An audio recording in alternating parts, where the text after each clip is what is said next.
Welcome to BeyondBytes. BeyondBytes is not just another tech podcast.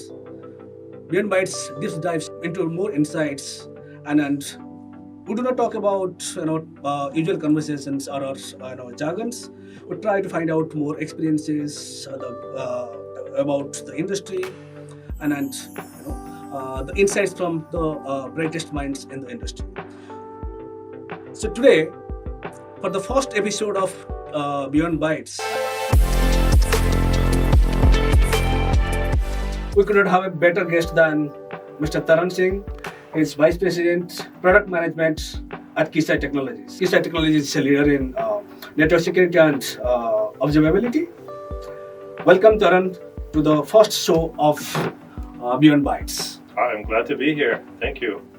So Taran has more than 15 years of experience in Keysight, driving various products, launching groundbreaking products in networking security. But we're not going to discuss about just products. I'd like to know more from your experience in the market. So Taran, you are based out of LA, US, right? I am. And that is the geography you look after, or I would like to know from you your job profile, and then we'll deep dive into go beyond the discussion next. Absolutely. So I work at Keysight Technologies. It's a global multinational. We have more than 20 offices worldwide. We have talent everywhere from the US, Europe, and Asia Pacific, including in India. So we have presence everywhere. My role is to focus on business growth in Asia Pacific and in the US. And in particular, everything to do with building infrastructure for our customers, for network visibility, observability, and primarily to focus on network security. Perfect. To our customers, to our audience and viewers who know maybe little bit of Keysight, very famous name, but still I would give a benefit of doubt to our audience who are joining new. Would you like to talk about what is Keysight stand for? What are the areas they look after, and how you define Keysight in maybe in a line or two? I think there are 2-3 real good disciplines of Keysight. Mm-hmm. Keysight is a company that has a pedigree of bringing markets to bear with products that are always first in the market.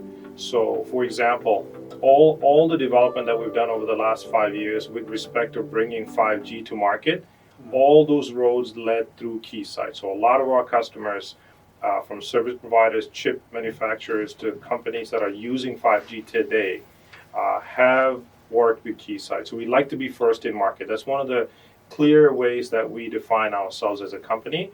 And the other one I would say is that we're really, really focused on customers. Everything that we do has to be based on customer-centric view, what they need and how we can help them in that practice. Well, these days we hear a lot about network observability. Would you like to explain that? What exactly is that, and why Keysight is focusing on that part in its solution offerings? So I think the term observability is very widely used. Mm-hmm. So you can think of NPM, network performance monitoring diagnostics. You can think of network and applications. You can think of application development. All of these things can define observability. In the context of what we do at Keysight for security, we focus on infrastructure building. So data centers, clouds, where customers deploy their workloads for their business, we are there to help them build the infrastructure to do monitoring 24/7. So observability means different things to different industry, but for us it is really about getting access to everything in your infrastructure so that you're looking at any security threats, breaches 24/7, and you're able to respond to it because we have built the infrastructure for them to get access to everything they need from their network. So that infrastructure covers everything, like from network to apps to cloud, or how it is different from the traditional monitoring. So if you go back about 20 years, for security, if you had a firewall, that was it. You were done. Yes. You go 5 years later, we introduce IPSs, IDSs, right? And that was very necessary. You fast forward to now, we have network detect response, we have XDR, we have EDR, we have threat intel. We have at least 20 plus different network stacks. There's one common problem with this. The common problem is, how do you get the right data from your network, from your hybrid cloud, from your applications, from your users to the right tools? All of these security stacks need to see this to make decisions, right? And so we enable that capability to get the right data from everywhere that a customer has their data centers and applications to all these security stacks. Okay. So when you collect those data, do you include encrypted data as well? That is also being taken into consideration when you analyze those data? So over the last 10 years, as you know, everything has turned to SSL. When you're browsing the web, it's TLS encrypted.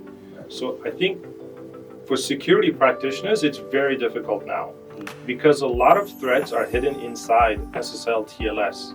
And unless you have access to this clear text, you're not going to know what's happening in your network, even if traffic is allowed, which is how a lot of threats come right in, right?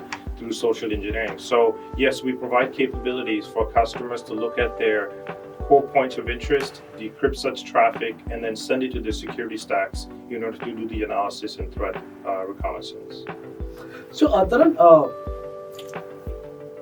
your product, management, you are into product management.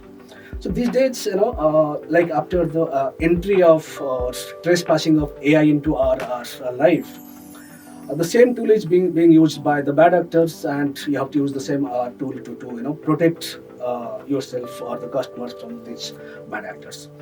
How challenging it has become in the last few years after this entry of AI? So I think that's a good question, because the observation we see from our customers is several. One, in the past, if you had a ransomware, it was always a big enterprise, right?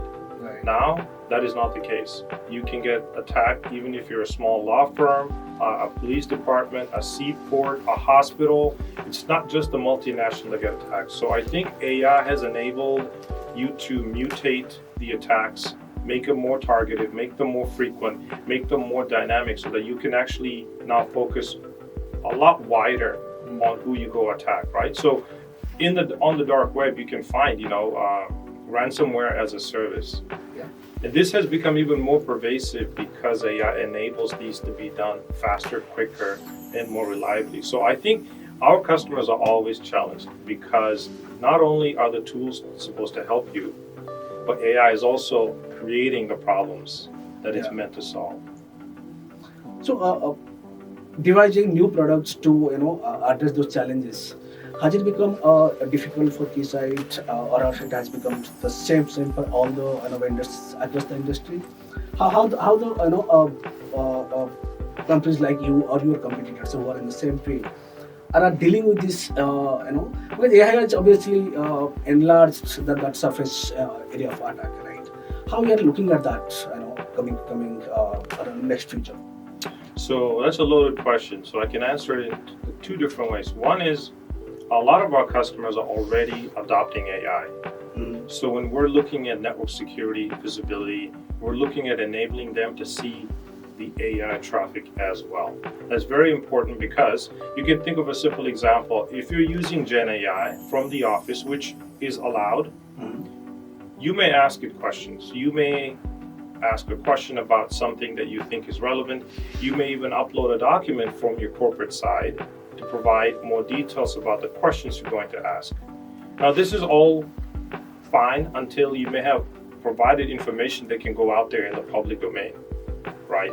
So providing visibility on the AI part of the usage is very important for our customers, and we're enabling that capability. So that's one. The second is, it's always relevant to improve customer workflow. So we're focusing on what customers gain from us, what more we can do better by incorporating AI capabilities directly in the products for the benefit of a customer workflow. So we're constantly looking at these two areas to add more capabilities on our product and enabling an AI workflow where customers have adopted AI. but they really want to have visibility in that as well. Great. So, Taran, in the last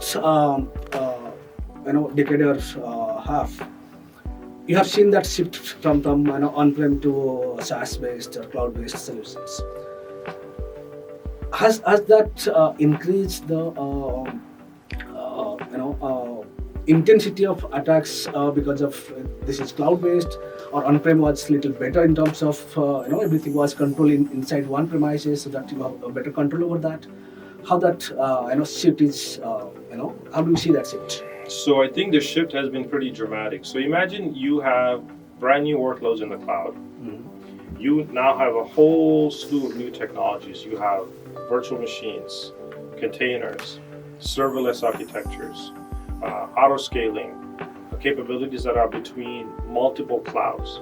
Now, these things were not practiced in the past. You could secure your data center that you ran locally or on a colo very easily and have new technologies built in.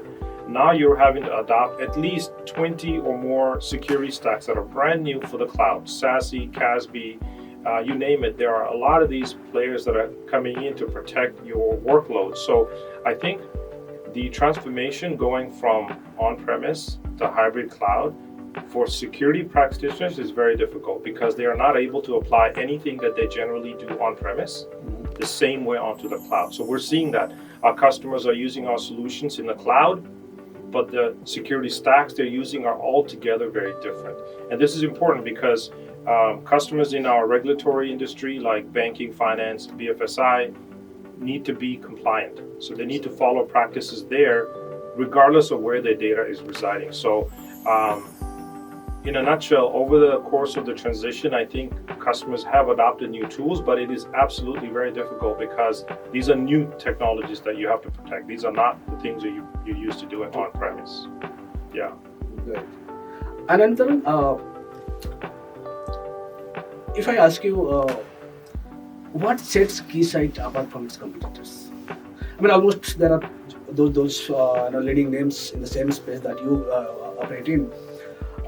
How do you see you are different, or your features, or the way you deal with the customers, the way you address the challenges or pain points of your customers? For what sets Keysight apart? So I think of it this way: Keysight has a DNA of really being customer focused, and I can not just talk about it from our segment, network security, from all of Keysight.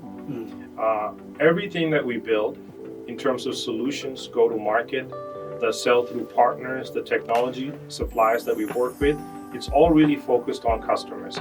How we enable them, how we make it easier to sell through our solutions to them, how do we solve a complex problem for them. So I think that alone differentiates us from the competition and from others in the market. The second thing to take note is we invest a lot of our investments that we have from into an R&D, into our people. So I think more than 800 million USD is invested back by Keysight into R&D, which speaks volumes to the effort we put in to make sure that we're bleeding edge in terms of capabilities that we make for customers to use. So you're saying 800 million every year is put into R&D? Yes. And how much that would be in terms of percentage of your? I think we strive for a certain criteria, and it can vary. So, for example, in a year where we're really focused on growth, building capabilities to validate 5G, you might see more than 20% investment back. But we'd like to be below that in general. But we do put a lot of energy back into R&D so that we're staying on top of current trends and market makers. Well, also, your customers are varied, right? From enterprises, BFSI, and federal agencies as IT customers. There is a typical perception. I'm not very sure about what is the perception in the US, but in India, it's a typical perception that the government agencies are those customers. Those they do not understand IT the way enterprises or BFSI industry understand. Is it the same in US or? I think that I'll try to walk a fine line here. So I think there are industries where once you deploy technology, they stay in place for 10 to 20 years. Yeah, that's what I'm Industrial saying. utilities. This is also true for public sector like government. Whereas in the SaaS technology practices, this changes every 2 years, right? So I think it is not so much that they are not aware, it's just that the process they go through to roll in new technologies, once in and deployed, they stay in for a long time. So yes, there's a huge difference between public sector technology adoption and private sector technology adoption. But what I can add to that is, I feel like that capability from public sector to private is getting a lot closer. You look around in the US, in Asia, where supply chain attacks are becoming common. They are looking across to see what practices are deployed in the private sector, and actually requiring private sectors to practice these things, to at least be much closer to what the industry should be at. So yes, they're different, but I think it's getting better in terms of public and private companies working a little better closely on the technology alignment that they have. Well, so whenever, because you look after also, a package under you, I mean, many of our customers or viewers would like to know that the federal agencies or of the public sector's customers, they do the similar kind of understanding of IT and in say the agencies in customers in US or say Japan or India, or it's across everywhere, because whenever we interact with IT people from the government or PSU sectors, there's typically, I mean, there is no, that's what my perception. You might differ with that, or you have a different opinion on that. Many times it's like, there's no accountability on that. And in security, accountability is, one of the key factors that we need to address, right? Yeah. So that's the one thing that we have noticed here, at least in India I'm talking about. Is it, do you see any similarities in those upper market, any other market, or? So I think you hit a good point. So I can give you a very clear example. In the US, if you have a breach at a healthcare company or a technology company or any company that's listed on the stock exchange or publicly traded, there are disclosures that are meant to be made right away if you know you've been breached. That's in the US. There are practices similar in other places, but by and large in Asia, this is not the case. You could be breached and you don't have to necessarily make that disclosure. And it makes it harder for the regulatory side or your customer data, if it has been stolen, to be protected, because there is no regulatory authority that says if you have been breached, you should disclose and will help you retrieve some of the lost information and protect the consumer. So I think it's very different. The Americas has these practices, and I feel like over the years, Asian countries that look towards US for recommendations are bringing some of these practices to their country. This is true for Taiwan, Japan, India, and other places that they can think of.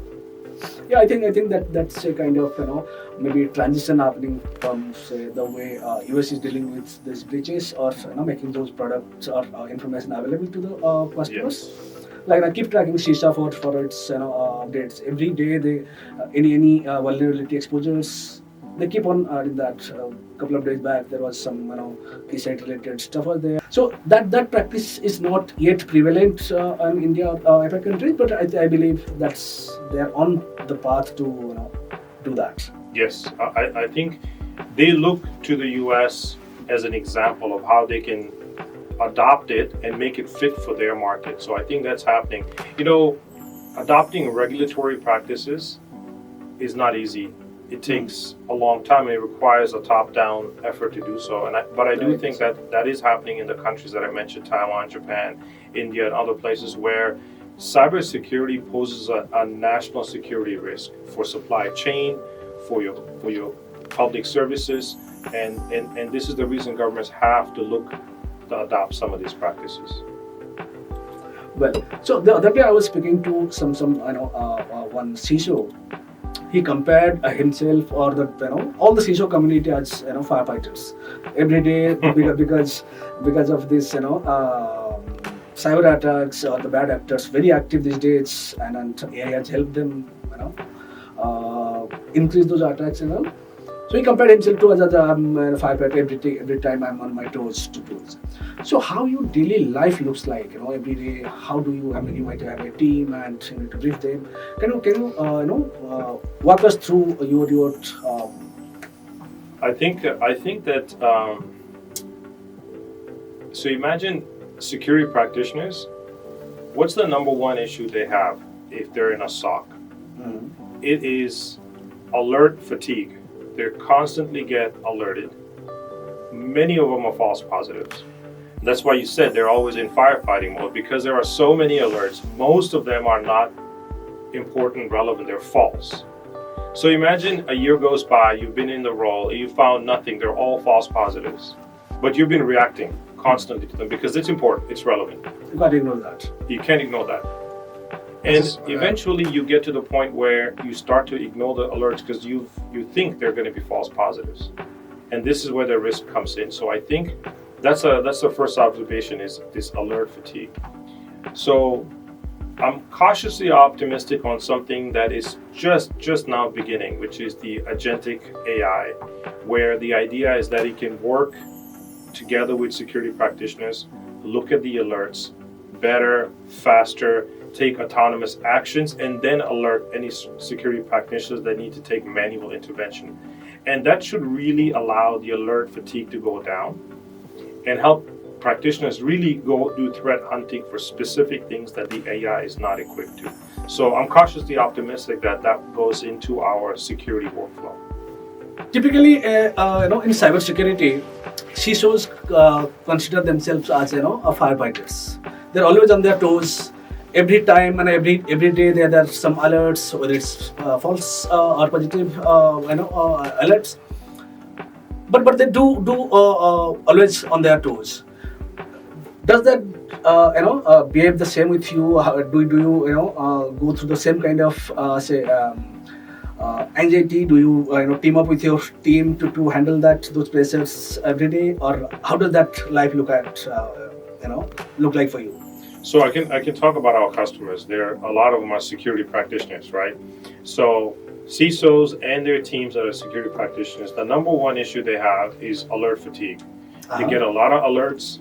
A lot of them are false positives. They will look at them. They'll send it to escalation teams, and oftentimes there's nothing really there. And one of the root causes happen to be the number of tools deployed everywhere, security tools that are prevalent in the entire enterprise. So yes, they are always in firefighting mode. So I think what's relevant for CISOs is to adopt a mindset that really is focused on improving the speed at which they can address alert that comes into the system, they can respond to through a process. And one of the things that I'm actually optimistic as we look forward is the use of AI to look at alerts faster, better, easier, and actually take actions autonomously. And I think CISOs should take a look at this practice, because I feel like that's going to help their teams resolve threats a lot faster and more efficiently.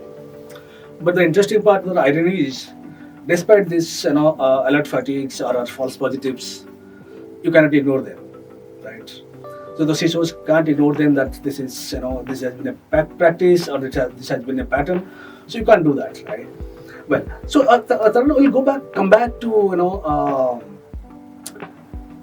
this geography, like one of the largest markets is India in your Asia Pac region. So how does India part of Keysight are doing? What sort of business the Keysight India is doing, and what is the kind of roadmap that you can see from the India region? We have a large R&D installation in India. We have some of our top customers practice R&D solution building in India, and we're very committed to them. I personally make a visit twice a year to come and talk to our customers in the government sector, service providers, BFSI, because their needs are evolving and we are committed to solving some of their complex problems as they start to mature.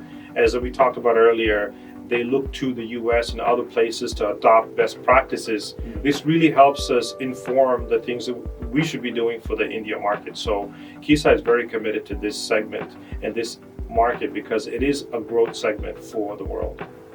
Any specific industry vertical that you are more focused on, or you are looking at across verticals, and how does that look like? So I think the ones that are most relevant are the ones that have regulatory oversight. So you can imagine banking, stock exchanges, public sector, government agencies, service providers that provide important services to the population here. I think these are the ones where we're seeing growth, and we expect that to continue. So, what sort of growth India is, during the last say 5 to 10 years? Has it been growing flat or not? Actually, India has been a great contributor to our revenue, our top line. So it has been growing steadily over the last 10 years across all the verticals that we sell into. Is there any product? At times products vary to customer, geography to geography. Is there some similar kind of situation for this market compared to say Chinese market or to US market? Do you devise or innovate customized products for India? It's a good question.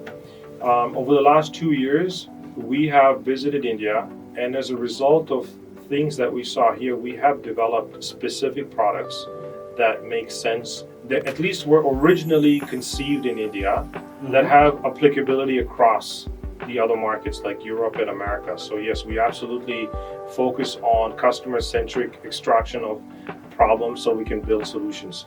Typically, we like to build solutions that are fair and usable across every market.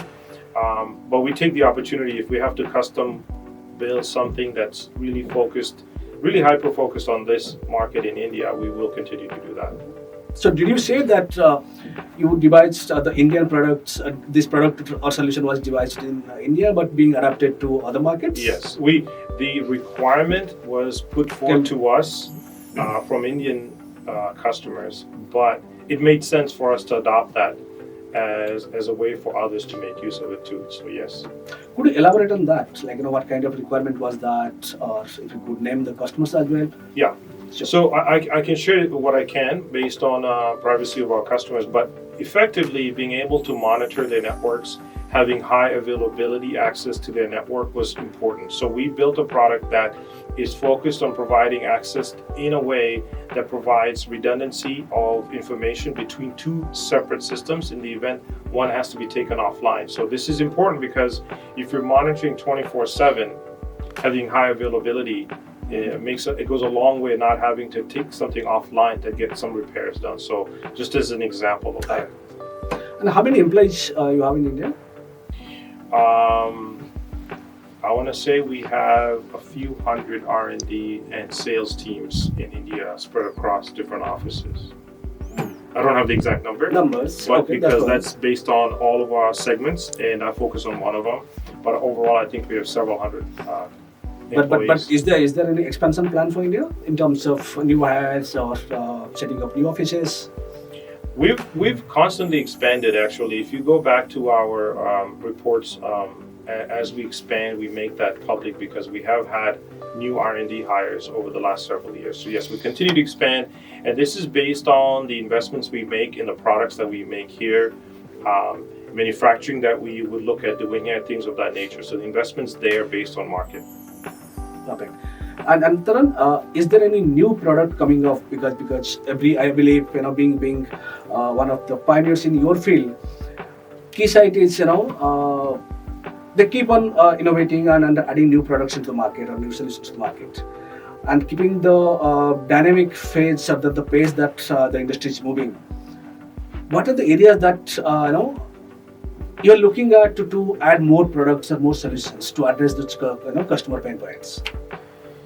So we're always adding new products to our portfolio based on segments. So I can give you a couple of very specific examples. We have a nice practice in BFSI across the world, and we when we're talking to customers year after year, we hear certain themes on product gaps that they see in the market, and so we bring that into our business practice to see if there's a product market fit that we can go after, that we can build, that we can actually monetize across the globe. So there's some new innovations in the works, is what I'll say, for BFSI. Okay. The second one is that I can highlight is a lot of monitoring that happens in the network, in the cloud, have really risen because of the data growth, as you can imagine, right? Hundreds and thousands, millions of users, data growth is expansive. So how do you keep monitoring without having to pay an exponential cost to monitor it? So a lot of our investments in R&D, at least in our segment, is based on looking at information about the information. So you can think of that as metadata, IPDR, for example, so that we can provide critical information about the network, the applications, the users, the behavior, without really having to rely a lot on the network side and having to exponentially invest in the infrastructure you need to actually maintain the monitoring capability. So there are a lot of things that we're working on that side, BFSI. And last I can mention is the growth of 5G adoption is significant, as you can imagine, in the Americas, Europe, and across Asia. Many countries in the emerging markets are still adopting 5G, continuing to maintain 4G, 3G even, and 2G in some cases. So we continue to innovate there for the same reason, because monitoring those networks is the business of carriers, right? Because this is their monetary practice. So we continue to invest in that and create new solutions for them to make monitoring a lot easier and more efficient. So Taran's profile is like, his product management. You yourself being, challenged to address their concerns. What type of challenge that you face across, geography, maybe? Yeah, so I can. You remember we were talking about firewalls, IPSs, and then Right. now we have NDR, XDR, threat intel, 20 plus different security stacks. This is their challenge. Defense in depth, as we call it in the US, based on zero trust, right? Trust no one, verify everything. And it's a challenge because customers have to adopt a lot of different tools and constantly evolve, because it's not like you can install security one time and it's a hard problem to do, because it's continuous. You always have to invest in new tools, new security capabilities. So that's the number one challenge our customers I foresee when we're in the conversation, is for them to understand what tools they have, what do they really need, and then where we come in as infrastructure builders for that is how do we get the right data from their networks, from their hybrid clouds, to the right tools as they need them. So this continues to be a challenge for our customers because of the breadth of security tools that they have. And maybe my last question to you would be, which vertical of customers are very difficult to convince? So in the security, network security and security at large, I will say there are no customers that are hard to convince. The reason is brand reputation, compliance, regulations. They play such a pivotal role in their general IT practice that they will understand and recognize the importance of security and that they have to practice it. So, but if I had to pick anyone in particular, I think they're the customers that have never really had to have a deep understanding of security. Smaller, mid-sized companies, they don't have security practitioners on their IT staff. These customers are difficult because they haven't been exposed to the idea of protecting their networks across a global footprint. So they become difficult because we have to educate them about the security practices, how it's done, where they should do them, what's important. So it's more of an education journey for them as we are helping them solve a problem. But at the same time, we have noticed customers do recognize or acknowledge there is a threat, there is an issue with cybersecurity which needs to be addressed, but they do not easily open up their process. Right? Investing in cybersecurity, it's like still being discussed, or go through multiple boardroom meetings, right? Right. Whether it's an infrastructure investment they can easily go for that. But cybersecurity investment is still it's very tricky process. Why do you think the customers, what is stopping that? Or why is that dilemma? So it's interesting you asked me that question. Security is a boardroom level discussion, you're right. The board has to be aware of the risks that the business is taking. And in that case, if the CISO and the IT CIOs are able to present the right business case, then the board's on board with making the right investments, right? Okay. However, regardless if the board's on board, if you have a small operation, the number one challenge is how much investment are you going to make and how much risk are you going to take, right? Am I going to take the bare minimum risk, invest a lot, or am I going to take more risk and do less than what is the industry practice? So I think it comes down to cost. And as we were talking earlier, there are a lot of security tools, right? And this makes it really difficult to pick the right ones. A lot of them overlap. A lot of them play out on the platform that they can do it all. And then there are very specific products that do specific things for the cloud or on-premise or for specific applications. So I think the challenge CISOs have is how much investment is enough that I've taken as much precautions as I can and reduce the business risk. So I think it is a cost efficiency conversation that has to happen. But I will close with this. I think because it's a boardroom level issue, when a breach does happen, all hands are on deck. All the investments get made. And so sometimes it's unfortunate where a bad thing really does have to happen for the business to actually acknowledge that they should be investing in cybersecurity the right way. So on that note, Taran, I would ask you or request you to pass on the same message to our audiences, your customers who are there in the Indian market or who will be watching this. Why investment in cybersecurity should not be a second thought? Because once the incident happens, and then after this, all this, India's DPDP Act implementation, data breach is going to be a too costly affair for your brand, for your own company, and. So, what is your message to your customers who are looking, or listening to us right now, and why the investment to cybersecurity should not be a afterthought? So, I think security is the same as thinking about your brand reputation. So, how much risk? I think that the best suggestion I can have for how to think about security in your business is how much risk do you want to take with your business?